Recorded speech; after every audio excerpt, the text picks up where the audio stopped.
Wouldn't sell me alcohol because I wasn't 40. Saw another post like this. I, 24 years male, was attempting to buy liquor from a large well-known superstore.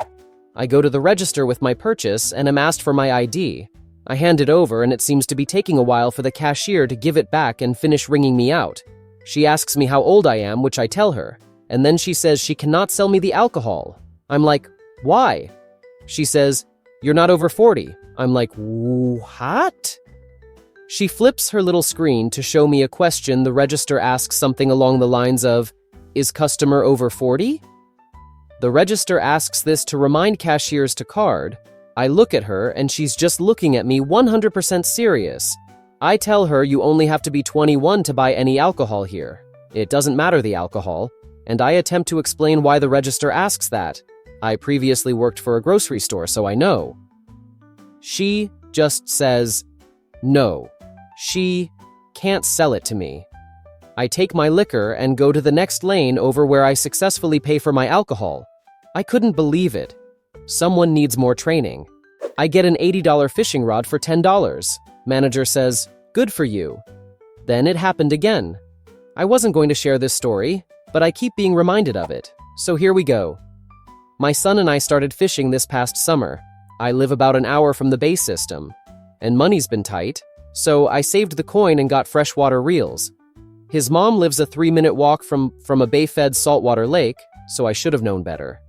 Anyway, Lil Man has caught just about every freshwater species we have in our local waters, and desperately wanted to fish in the salt. So I scraped together the money for a decent entry-level saltwater combo, Pen Pursuit 3, if anyone was wondering. I went to my neighborhood big box, buy underwear, art supplies, lunch meat, and a tent while you get new tires installed store, and grabbed it on my lunch break. Just as it was my turn at the checkout, I got a phone call from a client. Since it drives me nuts when I'm stuck behind someone holding up the line with a phone call, I just handed the cashier my $100 bill, stuffed my change in my pocket, and got out of there as quickly as possible. When I got to the car and went to put the change back in my wallet, I noticed that I had almost $90 when it should have been like $18. I checked the receipt, and sure enough, I'd been charged $9.77 for my $74.99 combo. I went back in, spoke to customer service, who couldn't understand what I was doing there, so they called a manager. I explained that I'd been charged incorrectly. He scanned the sticker, peeled it off, and scanned the one underneath it. Then he went, huh, shrugged, handed it back and said, lucky you, have a nice day. Pretty cool of him, I guess. We went out pier fishing that weekend and caught a nice little run of redfish, so for about 30 minutes we were getting hits almost before the bait even hit the bottom, catching our limit, with me casting and hooking, then Lil Man playing them in. It worked on the day, but I needed another rod. At an entirely different location, while I was buying some terminal tackle, I noticed the same rod on sale for $64.99. I thought, great, I'll buy this one, and it'll average out a bit, and everyone wins a little. Not the greatest logic, but whatever. This one rang up at $14.99. I pointed it out to the cashier, who shrugged, looked me in the eye, and said, do you want to pay the $14.99 and be on your way? Or do you want to wait here, holding up the line, while I call a manager so he can charge you more money? I paid the $14.99. That saved cash bought loads of bait and has fed us several times over. Mom, she's showing me her boobs. Let's rewind 18 years ago to my high school graduation and the disastrous hunt for a grad dress. My mom and I went to one of the major party dress stores in the mall. A saleswoman in her early 30s started helping by pulling together dresses for me to consider.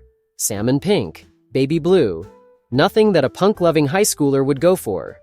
The saleswoman grabbed me by the hand and pulled me into the fitting room. Now I'm trapped in a 3x3 box with her. I don't like any of these, I said meekly.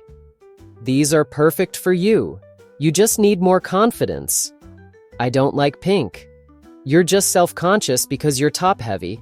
I got a breast reduction, And it was the best thing I ever did. And with that statement, she flipped her sweater up and revealed her bra. "Mom!" I shrieked. "She's showing me her boobs." At that point, the saleswoman realized she fucked up. She unlocked the door to find my angry 5-foot Slavic mum ready to unleash holy hell. Unfortunately, my mother didn't get a word out before this odd lady burst into tears and ran into the back of the store. It remains the oddest shopping experience I've ever had. She wants a what? So my wife is in hospice and really does not eat much anymore. A little earlier on in hospice, she would get hungry for very specific things that were sometimes odd. One day she says she would like a Chateaubriand. We had shared one on a special night years ago, so maybe that was the reason. We are in whatever you want mode, so someone Googles up a location and I make the call. It's a very nice restaurant that doesn't do to go. So I explain the situation. The manager gets on and says, "It will be ready on 20 minutes. We arrive, and the manager and 2 other employees have the steak with 2 soups. I realize this guy must be familiar with hospice to include the soups when I notice the chef has cut the Chateaubriand into very tiny pieces, understanding that's probably all she could handle, and we wouldn't have quality steak knives at a hospital. Brought tears to my eyes, and one day I will return to this place. I talk it up every chance I get. She ate like 2 bites, but it was worth it. I entered my hotel room at 10 p.m. and found a stranger pooping in my bathroom.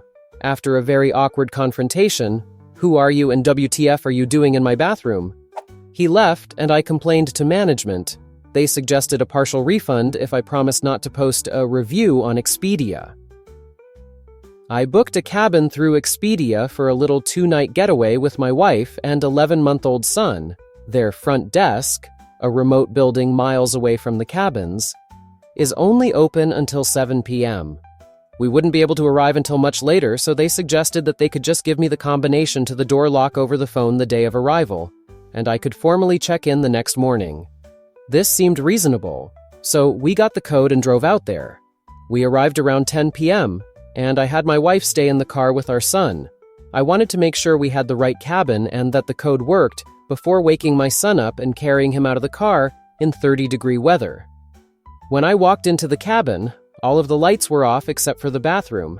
I could see light under the crack in the door. I assumed the cleaning crew just left the lights on in there. Then I got closer and heard someone was clearly on the toilet. To my surprise, my immediate reaction wasn't fear or surprise or even just a general WTF. I was just trying to figure out how to handle the situation. Do I knock on the door? Do I say something loudly from the living room? Do I wait for him to finish and walk out on his own? This was certainly a first for me.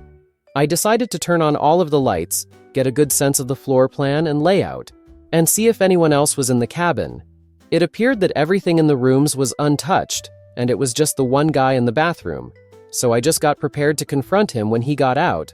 I wasn't expecting a physical altercation, but I made sure I knew where anything was that I could trip on, anything that could be used as a weapon, etc.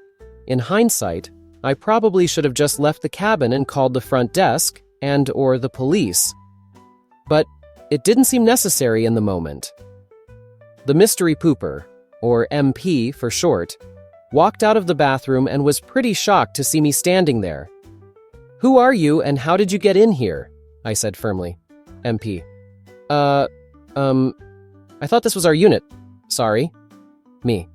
This is not your unit. Again, how did you get in here? MP. Me. What is the code to the door? MP. XXXX. Me. How did you get that code? MP.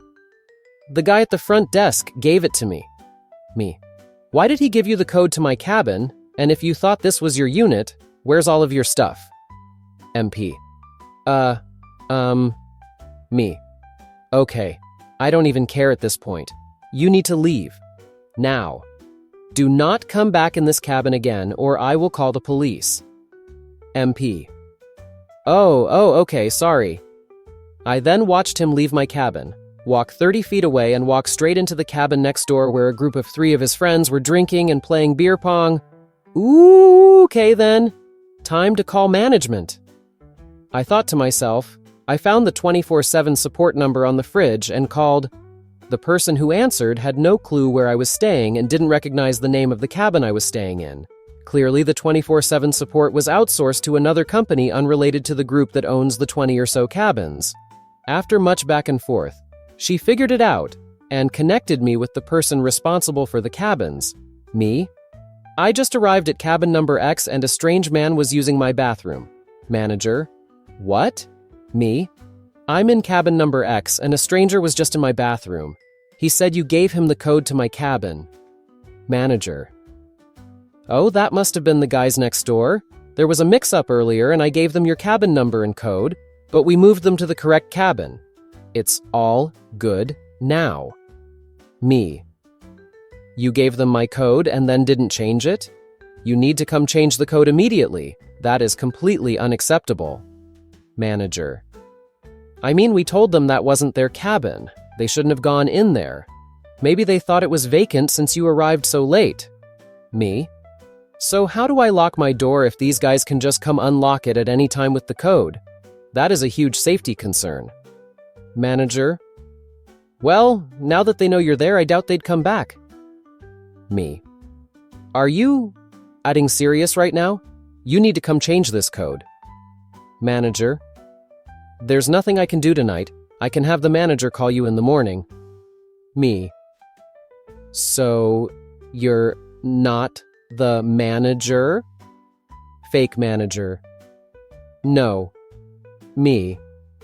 This needs to be rectified first thing in the morning. I don't have a choice. It's freezing outside and my son needs to sleep, so we're going to stay here tonight. But this is completely unacceptable. Fake manager. I'm sorry. The manager will call you in the morning. I will also call the guests next door and make sure they understand not to come back. I brought our stuff in from the car and got everyone settled. To make things extra fun, the entire cabin smelled like... So I went into the bathroom to find that the fan was broken. Opening the window and letting in 30-degree air was also not an option. Awesome. We went to bed and I'm happy to report that our neighbors didn't come back and steal anything or murder my family. In fact, my son slept amazingly well. Yay. The next morning, the real manager called me and asked how I was doing. I told him we were okay, but that he needed to come change the code and rectify the situation. He then asked if he had to come right away, or if he could come change the code in the early afternoon. I was in disbelief. He then followed up saying, I doubt they're going to come back. We already spoke with them. Are you in the cabin now, or do you have valuables you left in there? What the freak? I told him that I was out eating breakfast with my family and that he needed to get to the cabin ASAP and change the code as it was a major privacy and safety concern. He reluctantly agreed. Then we started to discuss how he would make things right. Manager. I can offer you a free night on a future stay for the inconvenience. When would you like to come back? He was on speakerphone, and my wife and I looked at each other like, is this guy yelling serious right now? Me. No, thanks. I'm going to need a refund for last night, not a credit for a future stay. Manager. Okay, let me see. I can refund you $20,000 for Thursday night. Is that okay? Me. No, that's not even close to the full amount we paid for Thursday night. Are you not including Thursday's portion? Half of the cleaning fee? That cleaning fee is more than Thursday's rate by itself. Manager. Well, the cleaning fee isn't per night, it's for the entire stay. Me. If I'm paying a cleaning fee, I'd expect that my room would be clean when I check in. Instead, I checked into a room where someone pooped in my bathroom, used my soap and towels, and smelled up my entire cabin. By the way, did I mention the bathroom fan doesn't work? Manager. I see. I can refund you half of the cleaning fee. In total, the refund would be $300,000. Me. Okay, I booked through Expedia. Are you going to refund them and they'll refund me, or how does that work? Manager. Oh no, refunding through Expedia is way too complicated and would take hours. We will just refund you directly. Do you have a PayPal account? Me. Yes. Manager. Okay, if I send you PayPal, can you promise to write us a good review on Expedia? Me. I can write an honest review on Expedia and say that you eventually took care of things properly and provided me with an appropriate refund. Manager. Okay. How How about you don't waste your time and I send you the refund if you agree to just not write a review on Expedia at all? I look at my wife and we're both thinking, WTF? And not sure if we should laugh or not. Me. Okay, that's fine. Manager. All right, I'll send you a text asking you to agree not to post a review. Please reply with your PayPal and state I agree in the text. I'll send the refund immediately. Me. Okay, bye. He then proceeded to send the text, which I screenshotted, and it reads, Hello, it is good to talk to you today. If you agree to not write any review on Expedia, I will refund you $300 via PayPal. Please reply agree and your PayPal email. Thanks a lot. I replied to the text and he sent me the money. I just wanted to make sure we'd get something. While I doubt the text message is legally binding, and maybe it is, since a transaction was paired with it, I only agreed not to post on Expedia. He said nothing about every other travel site, Reddit, or social media. I'm not sure if I should try to post a much shorter version of this on the various travel sites to warn potential future guests. Anyway, at the very least, it seemed like an appropriate story for this sub.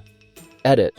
According to Legal Advice, the text message is legally binding and posting on other travel sites or having someone else post it would be acting in bad faith. The plot thickens. Anyway, I'll update the post once we figure out what we're doing. Edit number 2. I am going to contact Expedia privately and let them know about what happened, including the fact that this hotel is paying people to write positive reviews. They tried to get me to do it. What they do with the information is up to them, but it's the least I can do. There are some really bizarre comments from people saying I'm vindictive, irate, I need to take it easy, etc. No one is mad here. I'm not trying to ruin this business or anything of the sort. I just want them to have a better, security policy and, if necessary, get different hardware that doesn't require a person to come out and physically reprogram the lock on the door every single time a new guest arrives. That is just asking for human error, which is what happened to us and will happen again. If I can nudge them in the right direction, great.